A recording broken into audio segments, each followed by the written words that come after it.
En RDC, au même moment. Voilà. Non, mais surtout, je pense ce qu'il faut rappeler, c'est que M. Barack Obama est allé plus loin que M. Trump quand il a parlé de Jérusalem, capitale indivise de l'État d'Israël en 2008 pendant la campagne. Alors vous me direz, c'était pendant la campagne. Mais il est allé plus loin parce que M. Trump... Mais il n'a pas transféré l'ambassade américaine. Mais ça n'a pas été fait non plus du côté américain. Ça va prendre 2 ans. C'est ce que dit Rex Tillerson. Non, c'est un fait. Il a reconduit d'ailleurs déjà les 6 mois comme tous ses prédécesseurs. Il est allé moins loin que Trump. En 1992 également, on a eu M. Clinton qui est allé très loin dans les promesses comme, envers la communauté juive, mais aussi envers le lobby sioniste protestant évangélique, pour plaire à son électorat. Il est allé également aussi loin que cela. Il y a eu le Jérusalem Embassy Act en 95. Voilà, et en 95, il y a eu une loi qui a été reconduite, mais Non, ce que je veux dire par là, c'est que ça ne change rien au fait. Qu'est-ce qui se passe dans les faits ? Attendez, ça change un petit peu quand même. Regardez les réactions. Je veux dire en quoi ça change.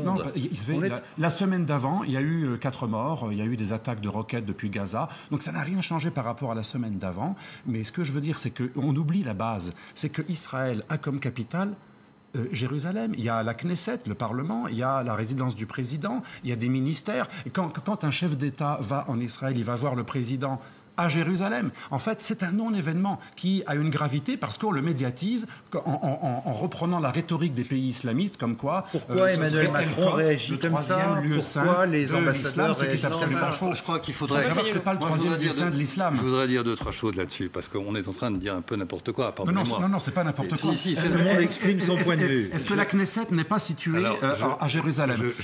Est-ce que Jérusalem n'est pas la capitale d'Israël pour les Israéliens? Est-ce que ceci est faux? Vous dites n'importe quoi, c'est une accusation. Non, c'est pas n'importe quoi, c'est un fait. Je confirme. Alors les faits dérangent, je suis d'accord. Je confirme, c'est n'importe quoi. Non, c'est pas n'importe quoi. Allez-y, Jean-Paul Chagnollo, allez-y, chacun exprime son opinion. Non, mais est-ce que la Knesset est à Tel Aviv, cher monsieur? Elle est où, la Knesset? Elle est à Jérusalem. Le Parlement israélien est à Jérusalem. Donc c'est un fait. Non, c'est pas Jean-Paul Chagnollo, allez-y. Ce n'est pas n'importe quoi. Donc c'est n'importe quoi. C'est n'importe quoi, parce que la réalité... Parce que les faits vous dérangent. Mais... Allez-y, on laisse monsieur aller jusqu'au bout de son propos. Vous êtes capable de vous arrêter une seconde? Apparemment, les faits vous allez vous taire une seconde, que je puisse parler? Les faits vous dérangent, monsieur. Attendez, laissez-le s'exprimer, puis on en parle après. Allez-y, Jean-Paul Chagnollo. Donc, vous ne pouvez pas dire n'importe quoi. Donc c'est n'importe quoi pour une raison très simple. C'est qu'il y a effectivement la Knesset à Jérusalem-Ouest. À Jérusalem-Ouest. Oui, on est d'accord.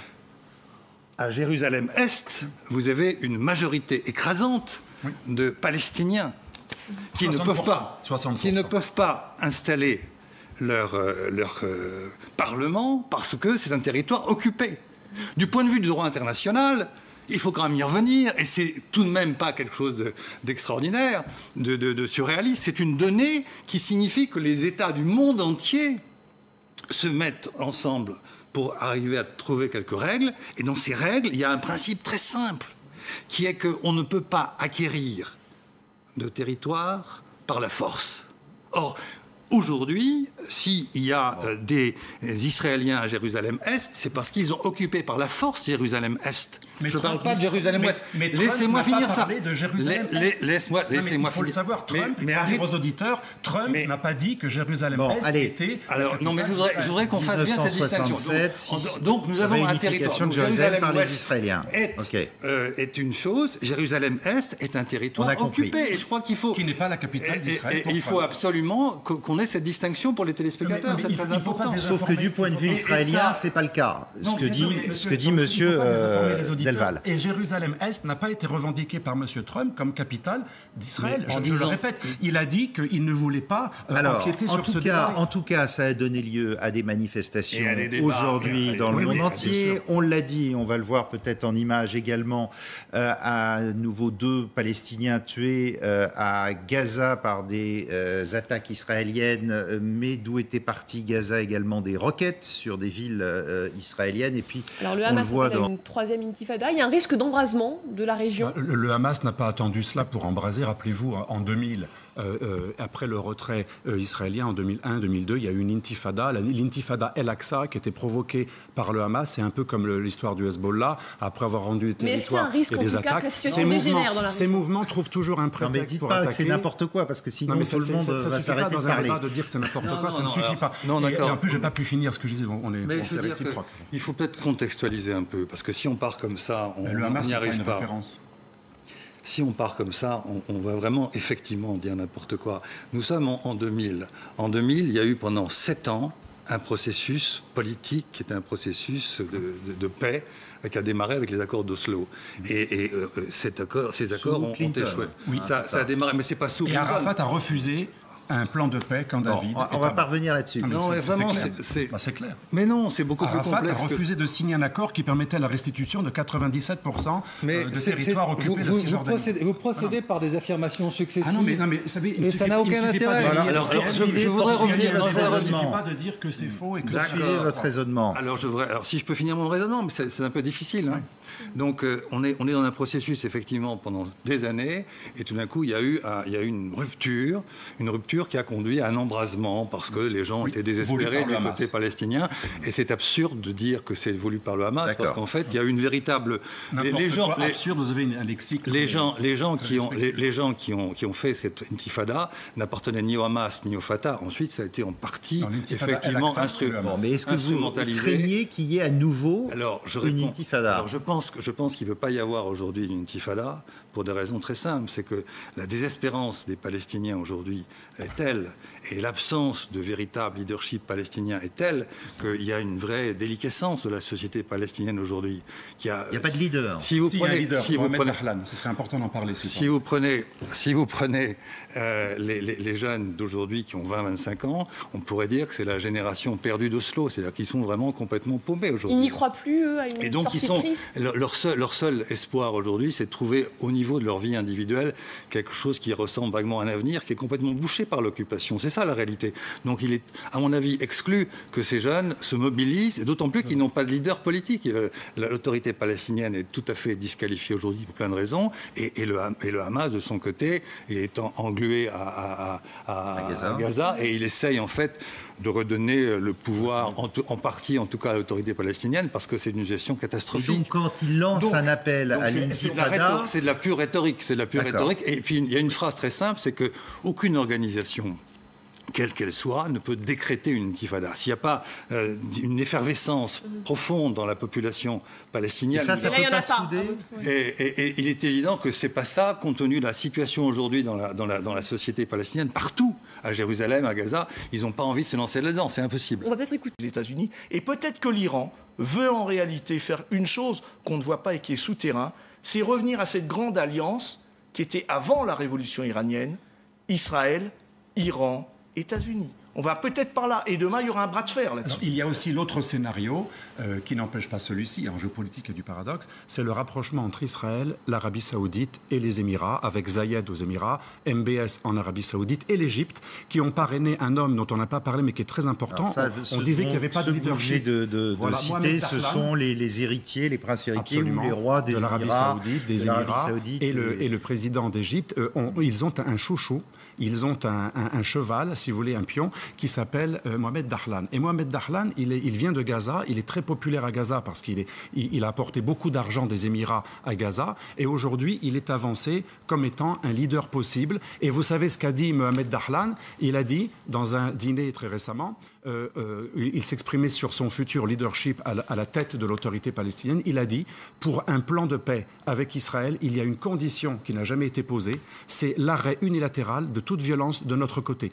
La lutte contre toute forme de terrorisme, d'où la volonté d'éradiquer le Hamas. Et il a dit, et après, nous verrons si Israël est sincère ou pas dans sa volonté de faire la paix. Mais c'est très novateur, et ça, c'est quelque chose de très optimiste. Pour vous, les choses sont en train de changer. Mohamed Dahlan, il est appuyé par 3 pays très importants parmi les pays arabes, et il est capable aujourd'hui d'imposer une paix qui ne peut passer que par la démilitarisation de la résistance. On revient sur le statut de Jérusalem. Écoutez, Dahlan a été très systématiquement écarté par l'autorité palestinienne, par le Fatah, parce que justement, il est instrumentalisé par des acteurs extérieurs. Et donc, les Palestiniens ont envie de décider eux-mêmes de leur destin. Donc, Dahlan est sur la touche et il va y rester. Il va y rester. Je l'ai rencontré il n'y a pas très longtemps et croyez-moi, il est dans des situations pas si faciles que ça. Il est grand parrain. Donc je pense que c'est une fausse fenêtre que cette affaire. D'autre part, quand on parle des forces politiques, éradiquer le Hamas, ça n'a pas de sens. Le Hamas, il représente quelque chose comme 20 ou 25%, 40% peut-être de la population palestinienne. Donc il y a des forces palestiniennes, même si on n'est pas d'accord. Essentiellement à Gaza. Non, mais c'est pas vrai. Mais on non, n'en sait rien de ce qu'il représente.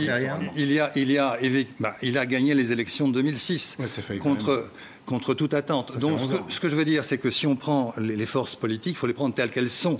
Et du côté israélien, dont on parle très peu, aujourd'hui, le pouvoir est entre les mains de gens qui veulent Eretz Israël. Ils veulent coloniser tout. Ils ont fêté... Le grand Israël. Ils veulent fêter... Un dernier mot. C'est que les Israéliens, aujourd'hui, non seulement ils occupent l'ensemble de la Cisjordanie, de Jérusalem-Est et encerclent Gaza, mais en plus ils ont colonisé dans des conditions incroyables et qui sont tout à fait sur un plan illégal, évidemment, mais surtout, ils veulent l'annexer maintenant. Autrement dit, arrêtons de nous focaliser sur ce que font les Palestiniens, mais voyons aussi ce que font le gouvernement actuel israélien qui veut, en fait, faire en sorte qu'il n'y ait pas d'État palestinien, qu'il n'y ait pas d'accord et que nous soyons... Non, voilà la réalité. La plupart des Palestiniens sont en Jordanie et qu'ils sont citoyens de seconde. C'est l'argument. Alors, on va essayer de resituer un petit peu tout ça. On va essayer de resituer un petit peu tout ça dans une grande population palestinienne qui est citoyenne. Pardonnez-moi, on va avancer un petit peu. On va essayer de resituer la absolument faux, mais c'est faux. On va avancer un petit peu. Pourquoi est-ce que Jérusalem cristallise toutes les tensions? Regardez ces explications de Julien Baume.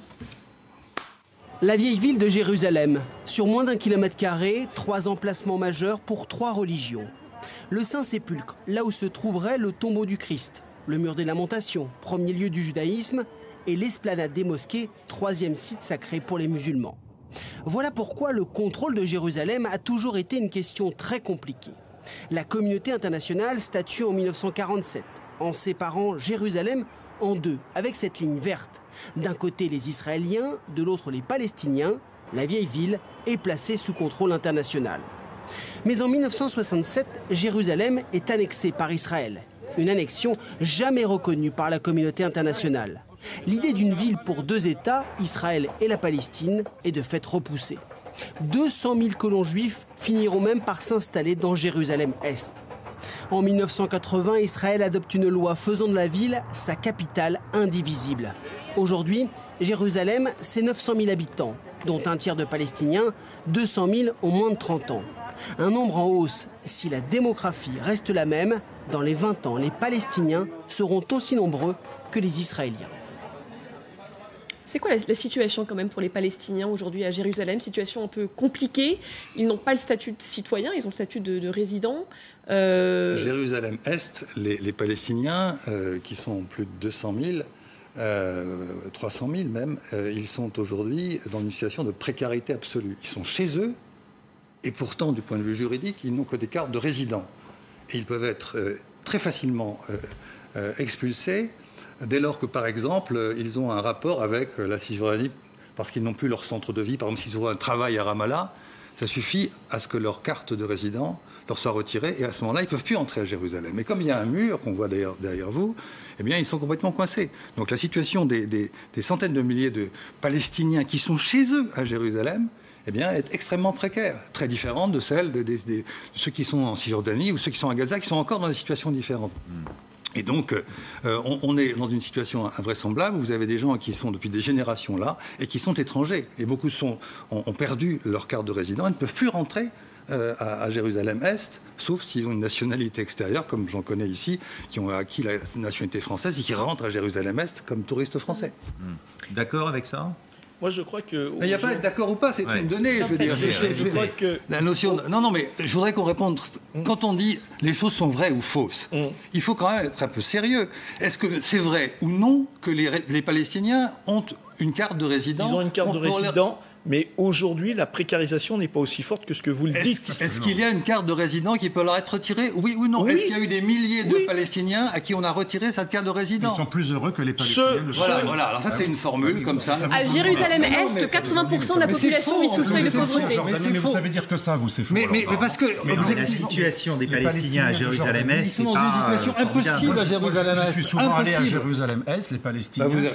Ils sont 80% à vivre sous le seuil de pauvreté aussi. Déjà, ce ne sont pas des Palestiniens. palestinienne. Il faut savoir qu'il y avait des territoires qui auraient pu être partie de la Jordanie, d'autres d'un futur État palestinien, à une époque où la Palestine n'existait pas. Après, il y a eu des guerres. Il faut savoir la base de ce conflit. C'est que quand il y a eu un plan de partage de l'ONU, les pays arabes ont choisi la guerre plutôt que la négociation. Le problème... C'est un discours qui a 30 ans. Non, c'est un discours qui a 30 ans. C'est vrai qu'on va parvenir à... Non, c'est vraiment pas intéressant parce que c'est vraiment des arguments qui n'en sont pas et qui nient des réalités que le monde entier reconnaît et qu'on retrouve encore au Conseil de sécurité. On va avancer. Mais c'est vraiment... On va avancer. Les citoyens de Jérusalem-Est... Mais ce sont des slogans qu'on entend depuis 30 ans et qui n'ont aucun fondement. Ils vivent à Jérusalem-Est en plein. Il y a des Arabes israéliens qui ont la pleine citoyenneté et il y a les citoyens de Jérusalem-Est parce qu'ils étaient des Jordaniens. On va avancer, si vous le voulez bien, sur la... Les États-Unis avaient un rôle de médiateur historique dans la région. Est-ce que la France peut éventuellement prendre le relais? Alors justement, oui, c'est un peu comme sur le climat, puisque les États-Unis ont créé un vide en se retirant d'un processus. La France a un rôle à jouer très intéressant. Je pense que l'opportunité va être saisie très bientôt, et déjà, ça a déjà un peu commencé.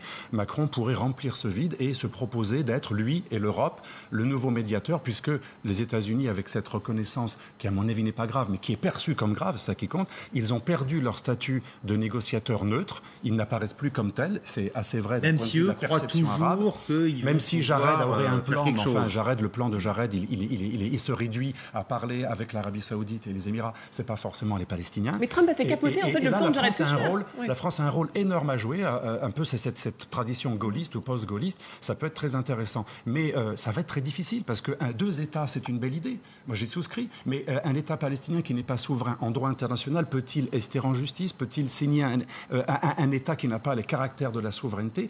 Et pourquoi il n'est pas souverain? Et je résume tout le problème. C'est qu'Israël ne veut pas un État souverain à ses portes, un tout petit État, dès lors que cet État est une base terroriste. Que ça soit vrai ou faux. Non, mais que ça soit vrai ou faux. C'est comme ça que les Israéliens perçoivent un État qui serait souverain à leur porte. Tout le problème est là. C'est pour ça que Mohamed Dahlan est génial dans sa proposition. Dahlan dit, si on démilitarise le terrorisme et la résistance palestinienne, si on offre une neutralité, une paix, une véritable attitude pacifiste, l'Israélien n'aura plus de prétexte pour refuser la souveraineté d'un futur État palestinien. Jean-Paul Chagnollo. Bon, je vais être encore en désaccord assez radical.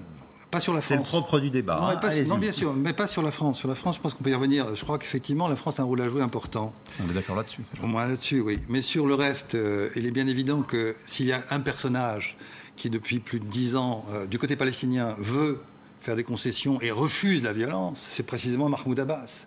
Et une des raisons de sa faiblesse depuis des années, c'est qu'il n'a rien obtenu. Rien obtenu. Parce qu'il ne contrôle pas les forces violentes. Il a rien obtenu parce qu'il a en face de lui un gouvernement israélien qui a colonisé. On en est à 650 000 colons en Cisjordanie, à Jérusalem-Est. Donc les Palestiniens disent ça sert à rien. Abbas ne fait pas le poids. Il ne contrôle pas ses forces violentes. C'est pas une question de contrôle de ses forces. À partir du moment où il n'a strictement rien obtenu du point de vue politique et que la colonisation ne s'est jamais arrêtée. Il est évident qu'il a plus de crédit. Mais ça, c'est du fait de Netanyahou. C'est-à-dire, si le Premier ministre israélien... Oui, mais c'est pas le fait de Netanyahou seul. Ça peut changer aussi. Mais non. Vous avez un rapport de force aujourd'hui. Et le rapport de force, ce sont des partis politiques qui sont très différents de l'époque de Rabin, par exemple. C'était la gauche qui a ouvert un dialogue. Aujourd'hui, non seulement c'est la droite, mais c'est l'extrême droite nationale et nationale religieuse. Mais Olmert avait proposé aussi de restitution de territoire, les Palestiniens ont refusé, malheureusement. Alors, voilà ce que j'aimerais vous faire entendre... Et donc, nous sommes dans une situation complètement bloquée, et donc il faut un État palestinien, et c'est ce que dit le Conseil de sécurité, c'est ce que dit le droit international. Sur la France, juste un mot. Sur ce point-là, je crois qu'effectivement, le seul pays aujourd'hui qui soit capable d'avoir une politique dans la région devant ces contradictions des États-Unis, c'est la France. La France ne peut rien faire seule. Les Européens sont généralement très pusillanimes, mais il y a un pays qui peut aussi accompagner cela, c'est l'Allemagne.